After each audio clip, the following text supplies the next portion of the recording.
Halo teman-teman, kembali lagi bersama dengan Akademi Haliakam. Kita sekarang akan membahas tentang sejarah konsep perjuangan kelas sesi yang kelima, yaitu perjuangan untuk pengakuan dan konflik kebebasan. Ya, teman-teman, kemarin kan kita sudah belajar bagaimana tentang perjuangan kelas itu kita disarankan untuk mengatasi logika biner ya, kalau dari Losurdo. Nah, logika biner ini kan berarti mengakui adanya kompleksitas perjuangan kelas, tidak semata-mata antara buruh di pabrik melawan tuan-tuannya, majikannya, lalu juga melibatkan banyak kelompok. Artinya dalam satu situasi sejarah tertentu ada pihak-pihak yang terlibat yang cukup banyak ya, tidak sesederhana dua kubu saja begitu. Nah, ini akan semakin kelihatan ketika kita melihat contoh-contoh dalam sejarah. Misalnya kalau yang di zaman Marx dan Engels saja, itu dulu ada zaman Kekaisaran Habsburg ya yang kuat ya di daerah Eropa. Nah, itu misalnya dia goyang di tahun 1848, 1849. Namun ternyata dia berhasil menekan perubahan dengan mengeksploitasi separatisme etnis minoritas atau etnis Slav ya. Nah, jadi kekaisarannya itu kan goyang, lalu kekaisaran itu sendiri kan terdiri dari berbagai wilayah ya yang sebetulnya ya punya identitasnya sendiri-sendiri begitu. Nah, tetapi dia itu justru mempertahankan dirinya, salah satunya itu dengan mendorong supaya kelompok-kelompok etnis minoritas itu berusaha membebaskan diri. Sehingga apa? Sehingga tatanan demokratik baru yang timbul itu menjadi terganggu dan akhirnya gagal. Nah, ini kan sebetulnya menarik di sini ya. Ini sangat kompleks. Kalau di waktu-waktu yang lalu kita sudah belajar bagaimana eh, Marxisme itu mendukung pembebasan nasional, agenda-agenda pembebasan nasional, bangsa tertindas melawan bangsa penjajah. Tapi di sini justru pembebasan nasional itu melayani kepentingan kekaisaran atau rezim yang lama dan kelompok-kelompok etnis minoritas yang berusaha untuk menjalankan agenda separatis sehingga pada akhirnya mendukung kekaisaran itu disebut sebagai kelompok lumpen proletariat ya atau proletar reaksioner. Proletar yang eh, tidak progresif cirinya meskipun ya masih memungkinkan untuk direbut, tetapi pada titik itu mereka posisinya reaksioner, mendukung tatanan yang lama. Nah, kompleksitas masalah tentang perjuangan kelas dan juga soal pembebasan nasional, bangsa, ini membuat Engels pada tahun 1852 itu membuat sebuah statement ya, bahwa tidak tidak bukanlah sesuatu yang mudah untuk lalu memunculkan sebuah bangsa baru. Lalu kita bisa bayangkan kalau semua lalu bikin sendiri-sendiri begitu ya. Itu juga akan menghalangi perjuangan kelas pekerja sedunia. Nah, misalnya Engels mengatakan waktu itu mesti ada syarat-syaratnya, minimal mereka punya bahasa yang sama, lalu ada ya jumlah penduduk tertentu, lalu ada kesatuan wilayah, artinya wilayahnya kan tidak terpencar-pencar begitu. Nah, ini juga bisa membuat kita melihat bahwa dukungan dari sosialisme pada agenda pembebasan nasional itu tidak berarti terus-menerus atau dalam segala situasi itu mendukung separatisme. Separatisme tidak selalu mendukung agenda pembebasan kelas pekerja secara umum. Tapi separatisme juga di dalam kondisi-kondisi tertentu itu malah mendukung lestarinya tatanan lama. Misalnya dalam kasus Kekaisaran Habsburg tadi.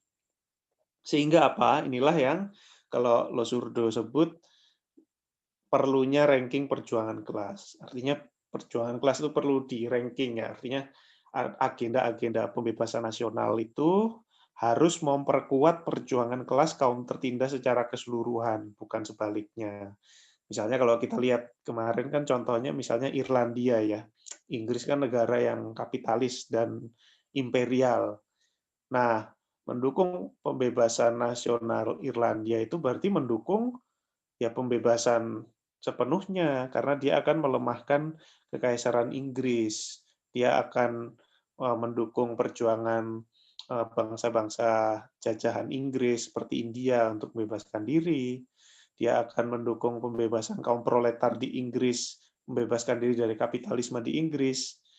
Nah, lain halnya dengan separatisme yang malah mendukung tatanan lama.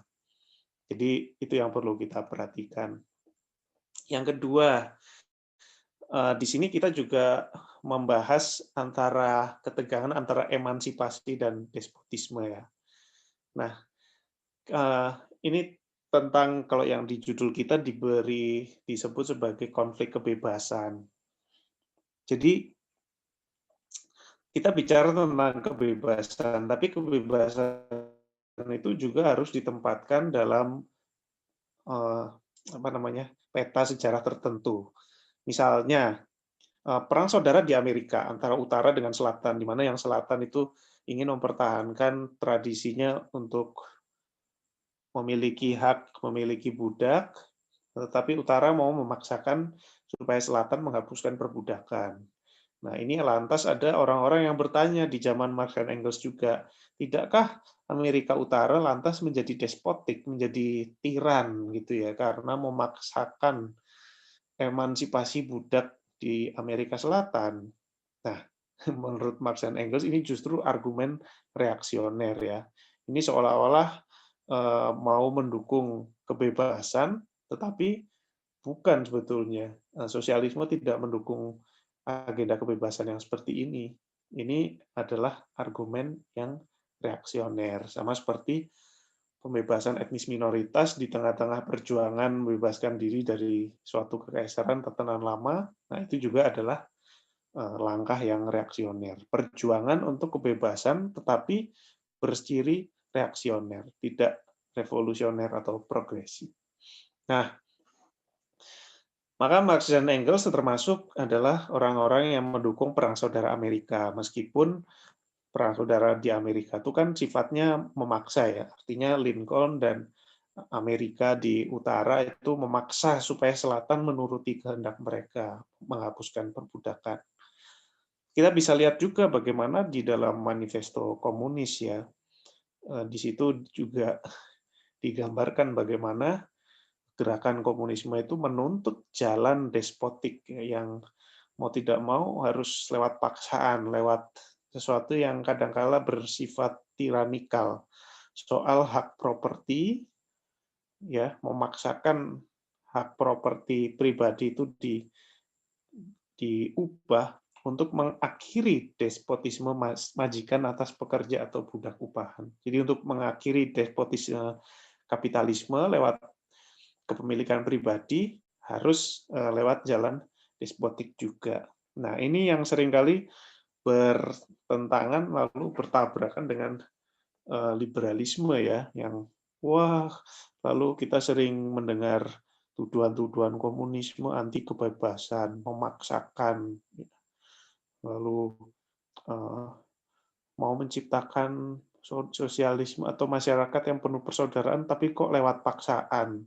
Nah, jadi kita bisa melihat itu adalah argumen-argumen reaksioner yang mau mempertahankan tatanan lama.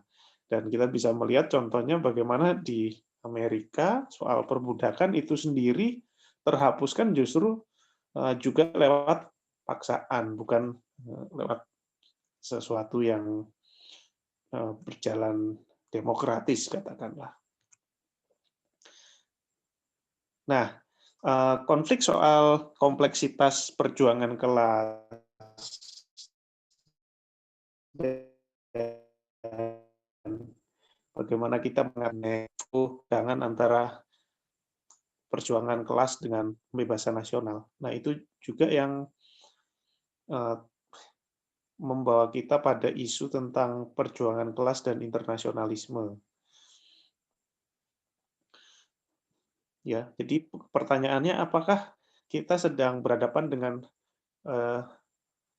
dua kutub ini, buruh internasional versus kapital global, seperti seolah-olah kita sedang menyatukan buruh internasional sedunia dihimpun di dalam satu serikat atau organisasi begitu katakanlah, lalu kita pertentangkan versus organisasi yang sudah ada yang mengelola kapital global. Ternyata tidak sesederhana itu.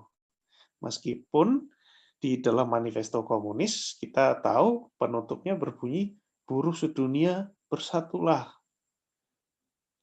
Kita juga dalam lagu Internasionale pastilah di dunia.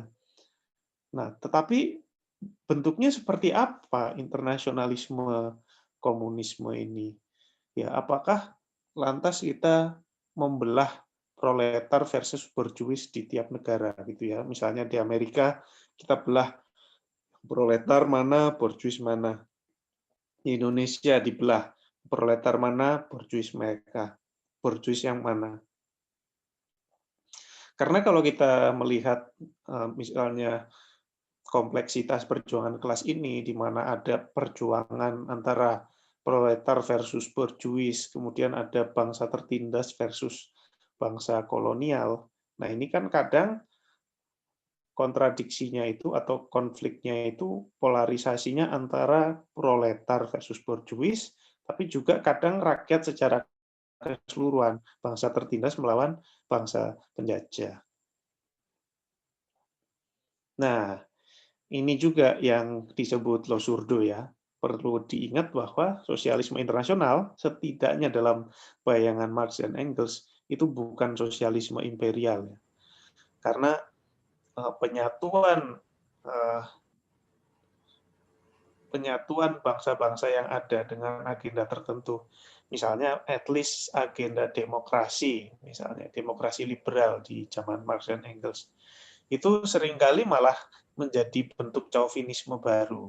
Misalnya demokrasi Prancis begitu ya. Lalu seperti bangsa-bangsa lain itu mau diintegrasikan ke dalam kosmopolitanisme demokrasi liberal Prancis.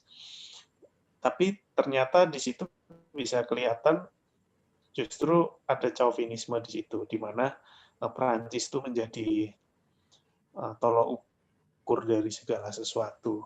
Nah, inilah yang tidak dikehendaki oleh Marx dan Engels ya. Sosialisme internasional itu bukan yang seperti itu.